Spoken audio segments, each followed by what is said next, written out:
Tara guys, kumain na tayo. Kain po tayo, samahan nyo akong kumain guys. Ayan, meron akong kaunting kanin.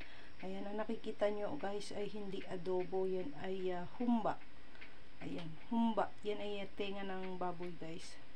Ayan, paborito natin yan, tenga ng baboy, humba. Malambot na malambot yan. Tapos yung merong may gatil-gatil guys. Ay, naku, paborito ko guys ang ganoon. Ayan.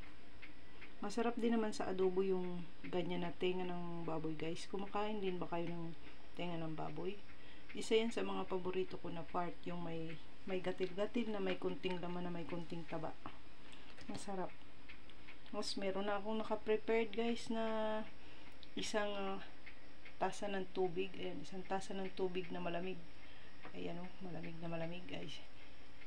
Tapos meron akong mangga. Hindi ko siguro maubos yung mangga guys kasi madami itong excuse me. Madami itong aking kanin guys. Madami. So ubusin ko yan sila lahat. Pero yung mangga hindi natin maubos. Baka siguro isang hiwa lang ng mangga yung ating kainin. So tara na guys, samahan nyo akong kumain ng masarap na hapunan. Ayan, sa inyong lahat guys.